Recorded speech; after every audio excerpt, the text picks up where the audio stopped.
بسم الله الرحمن الرحيم.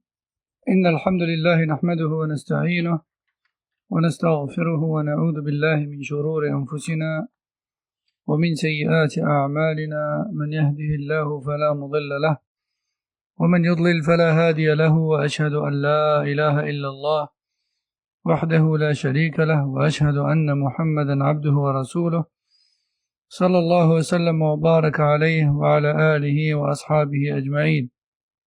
يا أيها الذين آمنوا اتقوا الله حق تقاته ولا تموتن إلا وأنتم مسلمون.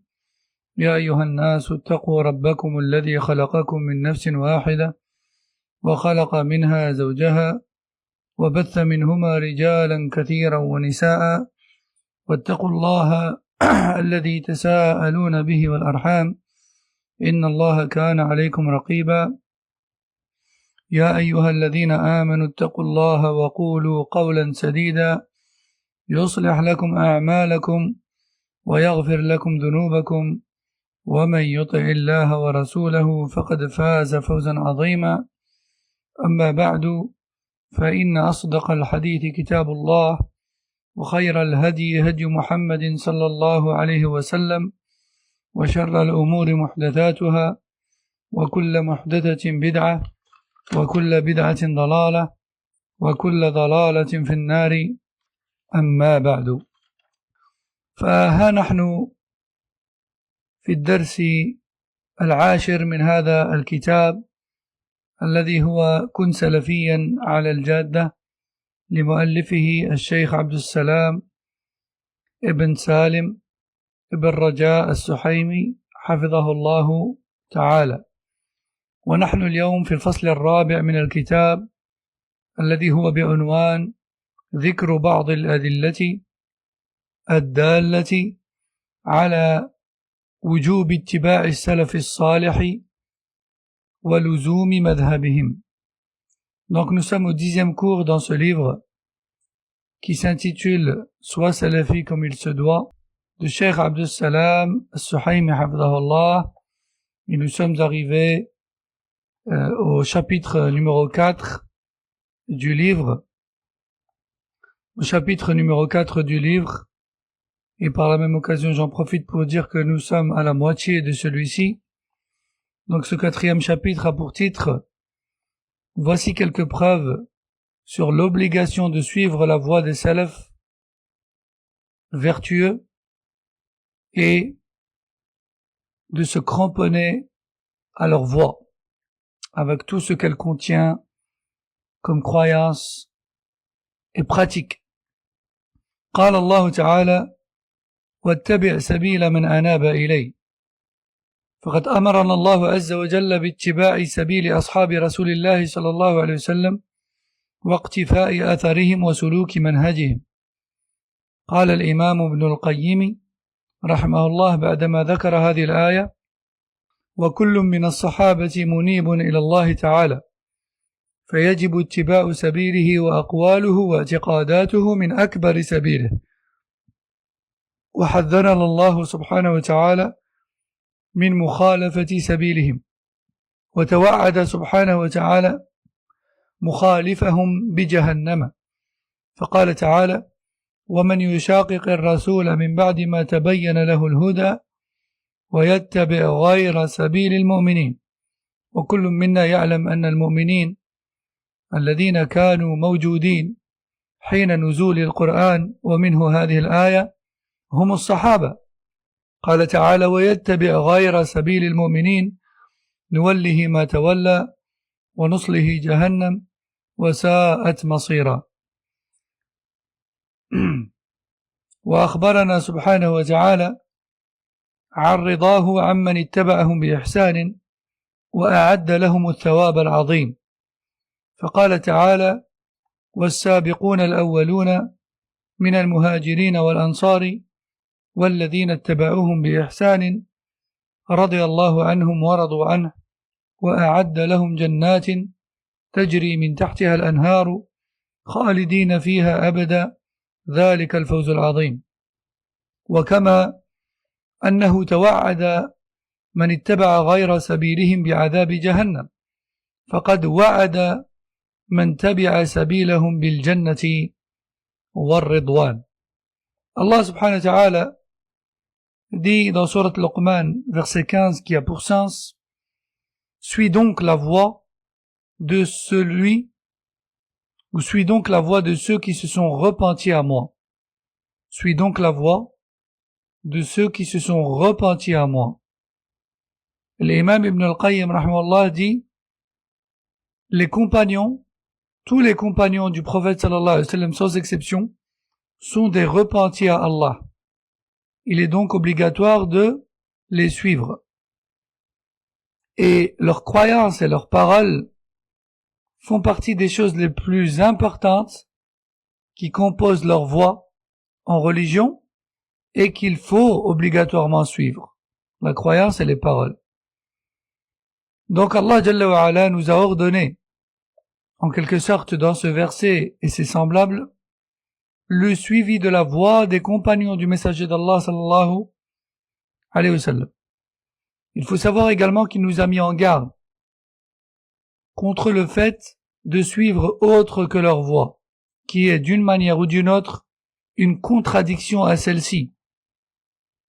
Naam, peu importe la voie que la personne suit, dès lors où c'est une voie autre que celle des compagnons du prophète sallallahu alayhi wa sallam, eh bien celle-ci est en contradiction avec elle, car il y a une seule voie, agréée par Allah tabaraka wa ta'ala, celle qui a été révélée le premier jour et pratiquée par Muhammad sallallahu alayhi wa sallam et transmise à ses compagnons, qu'Allah les agrée, et rapportée jusqu'à nous noir sur blanc avec chaîne de transmission vérifiée. Donc, toute voie autre que celle des compagnons qu'Allah les agrée est d'une manière ou d'une autre en contradiction avec leur voie. Donc, Allah Jalla wa Ala nous a enjoint de suivre leur voie, mais pas que. Il nous a également mis en garde contre le fait de contredire leur voie. Et il a même promis le feu de l'enfer pour quiconque contredit leur voie et ne la suit pas à la lettre. Allah Jalla wa Ala dit dans Surat les femmes, verset 115, quiconque désobéit au messager après que la guidée, c'est-à-dire le Coran ou Sunna, lui soit parvenu, et qui suit en cela, c'est-à-dire qui interprète le Coran ou Sunna et pratique le Coran ou Sunna autrement que les premiers croyants, c'est-à-dire les compagnons, alors nous le laisserons avec les alliés qu'il a choisis, puis nous lui ferons subir le feu de l'enfer, et quel mauvais devenir que celui-là. Et quel mauvais devenir que celui-là. Naam. Allah Jalla wa Ala nous a informé de son agrément pour les compagnons, mais également pour quiconque les suit à la trace, que cela soit sur le plan de la croyance, des paroles ou de la pratique. Allah Jalla wa Ala a promis son agrément à quiconque les suit à la perfection et a promis en échange de cela une énorme récompense. Allah tabaraka wa ta'ala dit dans Surat le Repentir, verset 100, qui a pour sens: les premiers prédécesseurs parmi les musulmans de la Mecque et de Médine, donc les sahaba de la Mecque et les sahaba de Médine, ainsi que tous ceux qui les ont suivis à la trace. Allah a agréé d'eux, et eux ont agréé de lui. Et il a préparé pour eux des jardins, sous lesquels coulent des fleuves. Ils y seront éternellement. Et voici donc la grande réussite. Et voici donc la grande réussite. Et Allah Jalla wa Ala, tout comme il a promis le châtiment de l'enfer pour quiconque suit autre que la voie des sahaba, il a promis le paradis et l'agrément et son agrément à quiconque suit leur voie.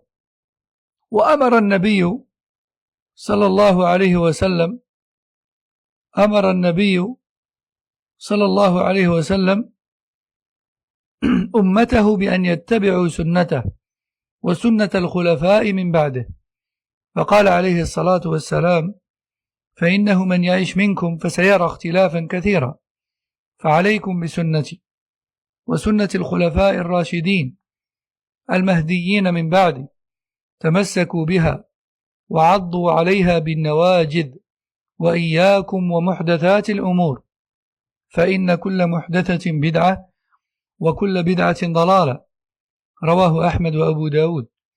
وقال أيضا صلى الله عليه وسلم خير الناس قرني ثم الذين يلونهم ثم الذين يلونهم الحديث.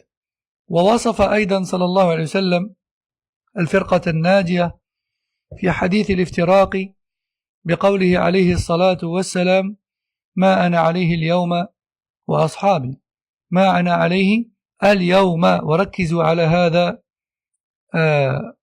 على هذه الكلمة، على هذا الظرف الذي هو ظرف زمان. ما أنا عليه اليوم، ما قال أن الدين يتغير مع الأزمان والأماكن والشعوب والعادات والأفكار والأنظار والعقول، لا، ما أنا عليه اليوم لا غير، ما أنا عليه اليوم وأصحابي. ما قال إسلام الجزائر، إسلام المغرب، إسلام فرنسا، إسلام بلجيكا، إسلام كذا، لا، ما أنا عليه اليوم وأصحابي. مهما كان أصلك وبلدك وزمانك، المهم أن تكون على الدين بفهم وعمل كان عليه النبي صلى الله عليه وسلم وأصحابه. فمن كان على مثل ما كانوا عليه فهو من الفرقة الناجية، ومن خالفهم وابتعد عنهم فيكون من أهل الوعيد. وعن ابن مسعود رضي الله عنه أنه قال اتبعوا ولا تبتدعوا فقد كفيتم.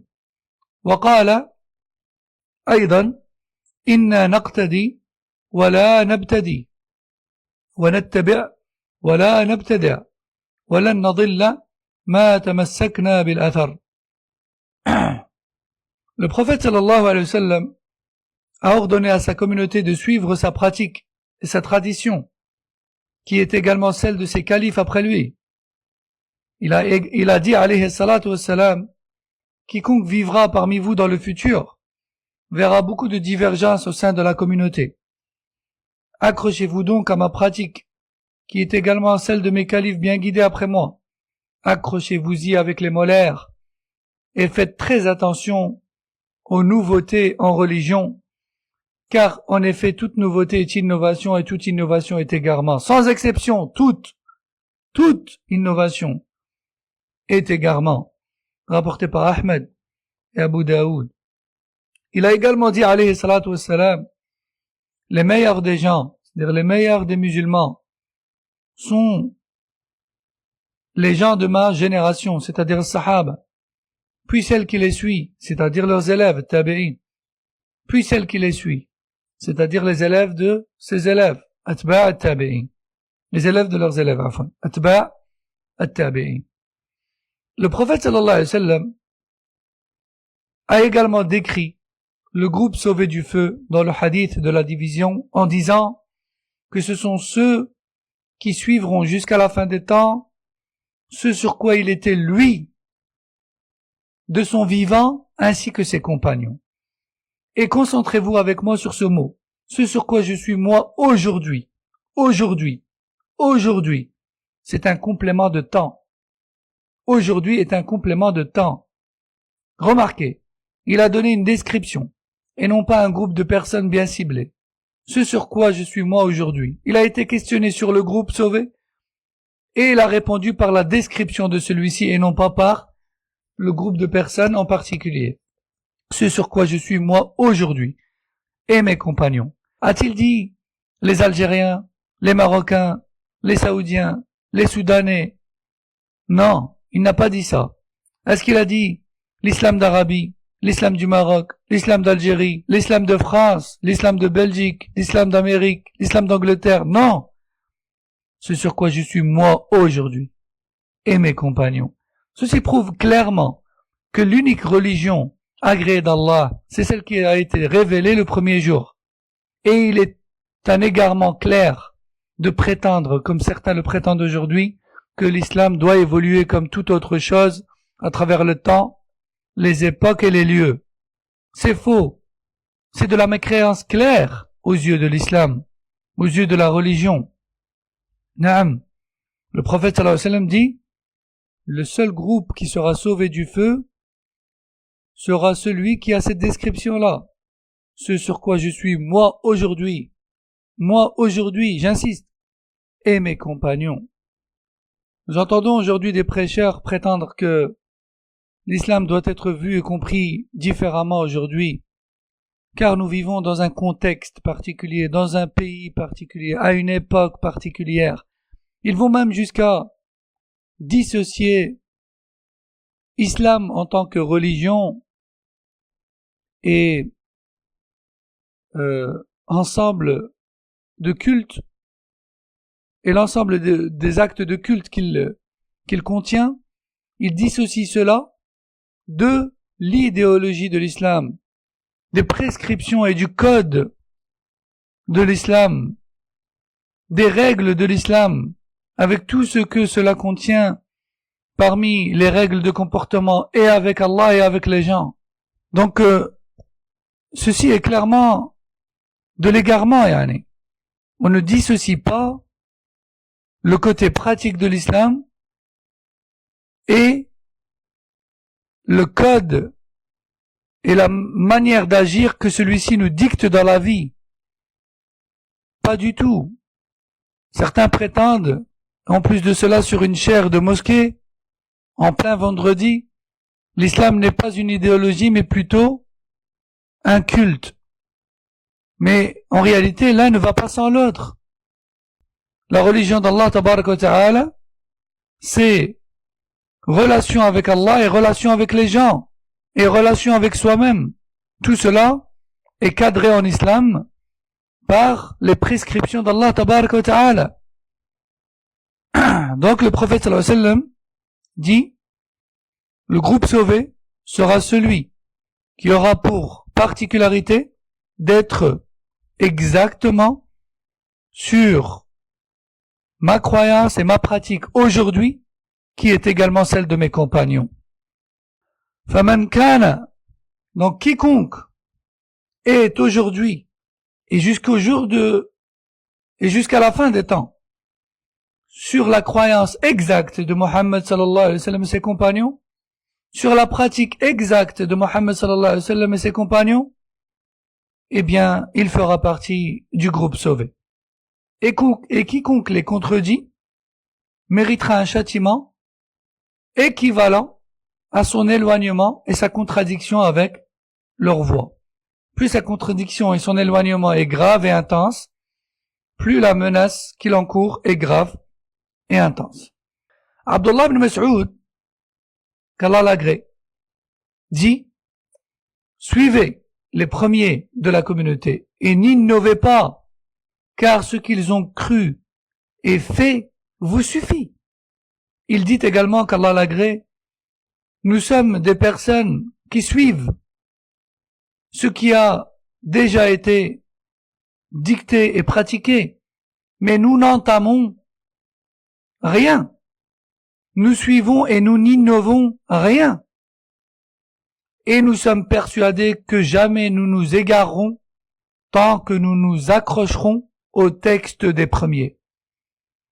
وقال أبي ابن كعب رضي الله عنه عليكم بالسبيل والسنة فإنه ليس من عبد على سبيل وسنة ذكر الرحمن ففاضت عيناه من خشية الله فتمسه النار أبدا وإن اقتصادا في سنة وخير خير من اجتهاد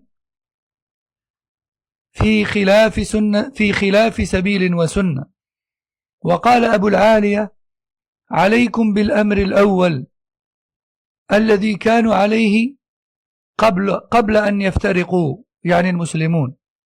وقال الأوزاعي اصبر نفسك على السنة وقف حيث وقف القوم وقل بما قالوا وكف عما كفوا عنه واسلك سبيل سلفك الصالح فإنه يسعك ما وسعهم. وقال أيضا يعني الأوزاعي عليك بآثار من سلف وإن رفضك الناس وإياك وآراء الرجال وإن زخرفوا لك القول. وقال الإمام أحمد: أصول السنة عندنا التمسك بما كان عليه أصحاب رسول الله صلى الله عليه وسلم والاقتداء بهم وترك البدع. وما زال العلماء من أئمة السنة جيلا بعد جيل يدعون إلى اتباع السلف الصالح والاقتداء بهم وسلوك طريقهم واتباع أثرهم. Le noble compagnon Ubay ibn Ka'b, qu'Allah l'agrée, a dit: vous devez suivre la voie des premiers et la tradition prophétique, car nul n'est sur cette voie et qui craint Allah au point où ses yeux pleurent pour Allah sans que Allah ne le préserve du feu et ne lui interdise de le brûler.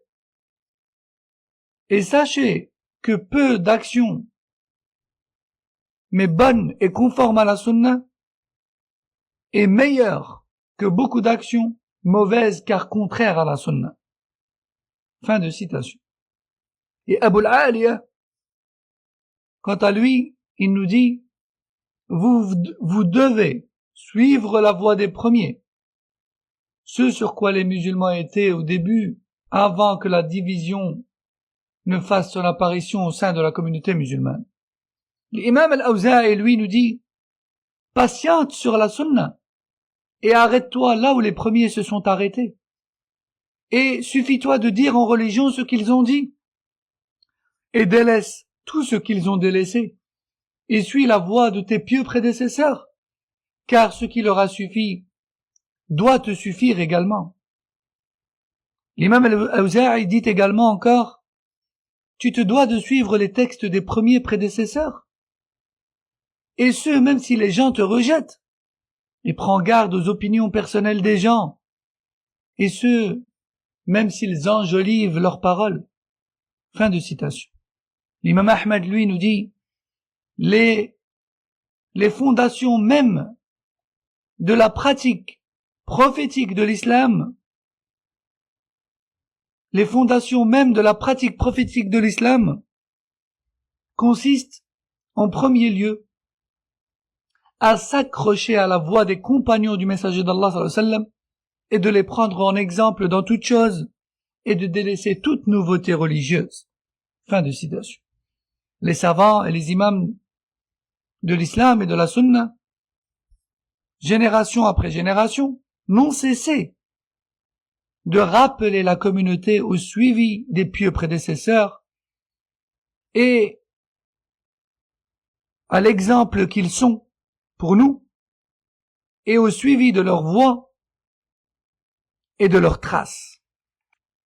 فنكتفي بهذا القدر في هذه الليلة، ونعود إلى الكتاب في الأسبوع المقبل إن شاء الله مع الفصل الخامس، وهو منهج السلف في العقيدة. منهج السلف في العقيدة. Nous allons nous arrêter ici pour aujourd'hui, Inch'Allah.